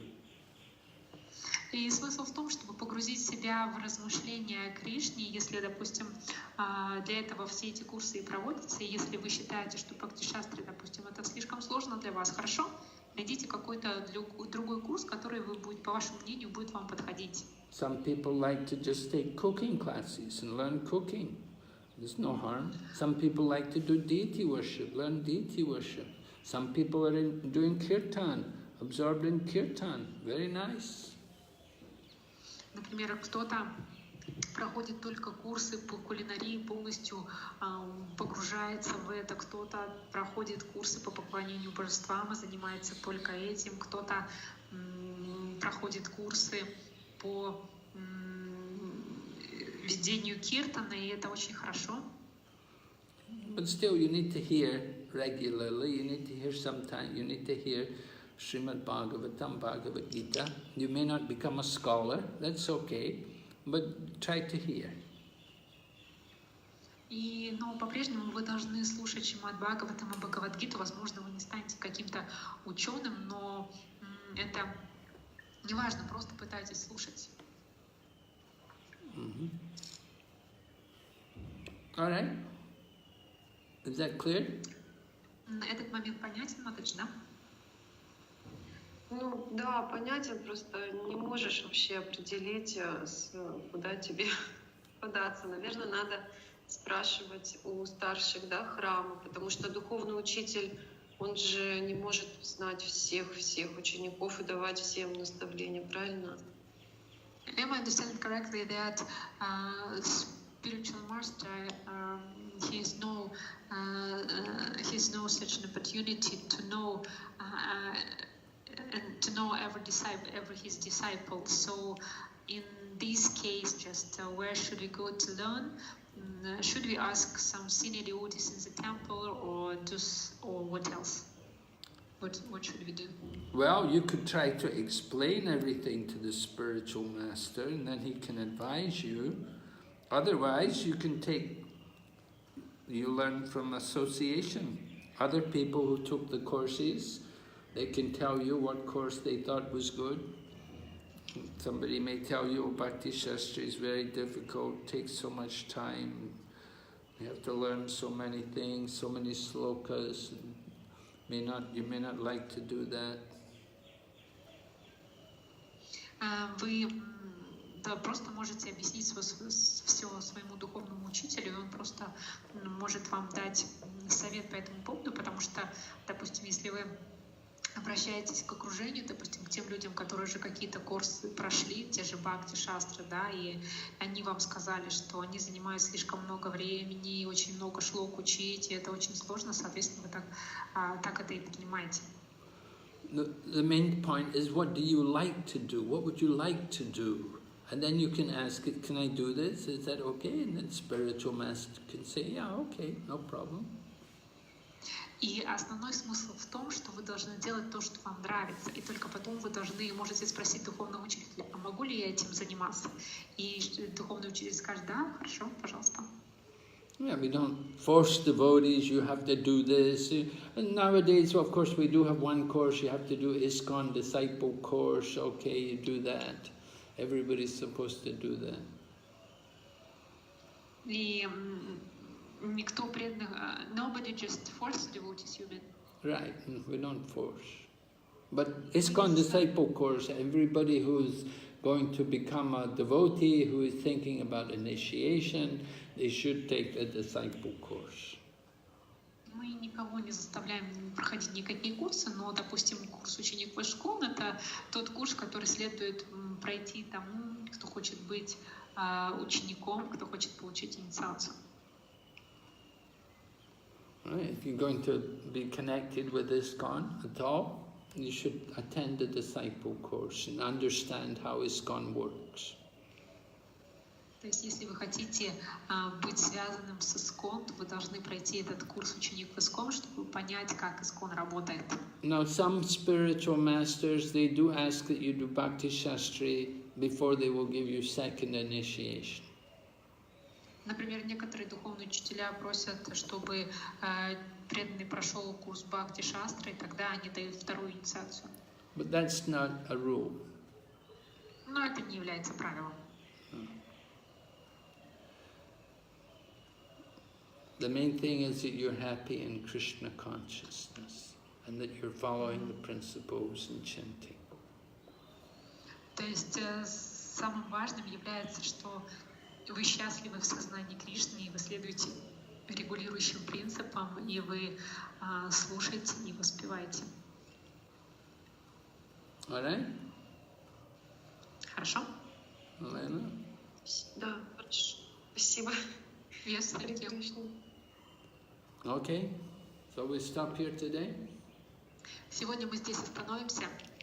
So we thank Tatyana for her translation. Thank all the devotees for their questions and for their participation.